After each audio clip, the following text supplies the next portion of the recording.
రాబోయే రోజుల్లో మన విద్యార్థులకు ఏది ఉంటే బాగుంటుందన్న ఆలోచనతో ఎక్కడ ఏ అవసరాలు ఉన్నాయని చూడటానికి రావడం జరిగింది.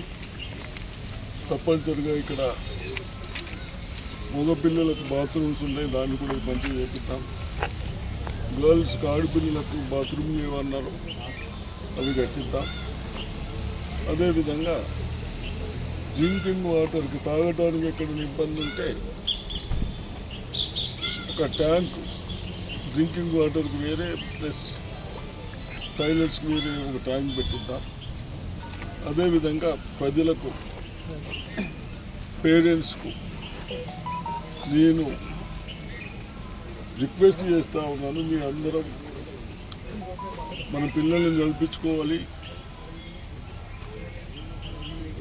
ఎన్ని ఏమున్నా చదువు ఉంటే ఒక తెలివి ఉంటుంది.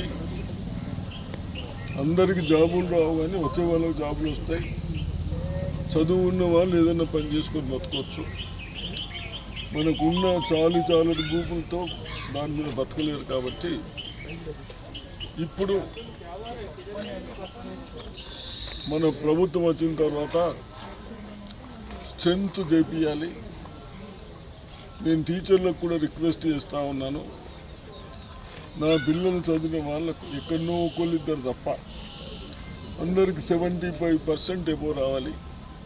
ఒకళ్ళు మ్యాథ్స్, ఒకళ్ళు ఇంగ్లీషు, ఒకళ్ళు సైన్సు ఇటువంటి చెప్పేవాళ్ళు తప్పనిసరిగా టీచర్లకు కూడా కోట పెడతాం. ఆ విధంగా వాళ్ళు కూడా చేతందుకు ప్రయత్నం చేస్తారు. కాబట్టి బయటకు పోతే బహుశా పిల్లవాడికి ఎంత తీసుకుంటున్నారా బాబు? ఒక పిల్లవాడికి కనీసం 2,000 అన్నా, ఇద్దరు పిల్లలు ఉంటే 40,000 అవుతా ఉన్నాయి. మనం చాలని దాంతో పిల్లల్ని చదివించాలి. కానీ తప్పనిసరిగా ఇక్కడ కూడా మన టీచర్స్, ఉపాధ్యాయులు మంచిగా చదువుకున్న వాళ్ళు ఉన్నారు.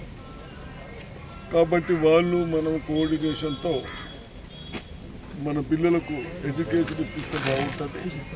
దయచేసి విలేజర్స్ కూడా ప్రతిదానికి ఇన్వాల్వ్ అయ్యి ఎక్కడన్నా అవన్నీ బాధలు పెట్టద్దు. అదేవిధంగా మరి ప్రతి విలేజ్లో ఫుడ్ కూడా కొద్దిగా ఏ విధంగా చేస్తే బాగుంటుందో అది కూడా అందరితో మాట్లాడి స్కూళ్ళలో చేసుడా, పక్కకి చేసి పంపించుడా అవి కూడా ఆలోచిస్తాం. కానీ ఇప్పుడు ఇంజనీర్లకు కూడా చెప్తా ఉన్నాను, మీరు అనవసరము. నేను మొన్న బాత్రూమ్ సంఘంలో ఈ మగపిల్లలకు చేసుకోవడానికి ఇసుంటుందే కానీ ఇంకా మంచిగా చేసినాం. టాయిలెట్స్ వేయకుండా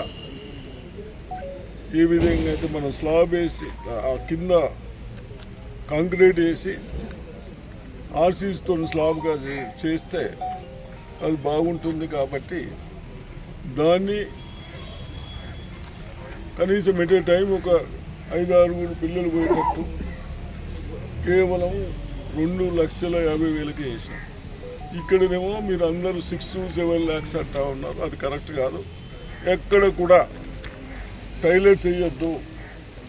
టాయిలెట్స్ వేస్తే యూరినర్ అందులో ఇరుక్కపోయి స్మెల్ వస్తుంది, నీళ్లు ఉన్నాయి, మళ్ళీ ఆ పిల్లలు పోలేరు. వాళ్ళకు దయచేసి అటువంటి ఇంజనీర్లు అటువంటి ఏదైనా చేస్తే తప్పనిసరిగా వాళ్ళ మీద యాక్షన్ తీసుకుంటాం.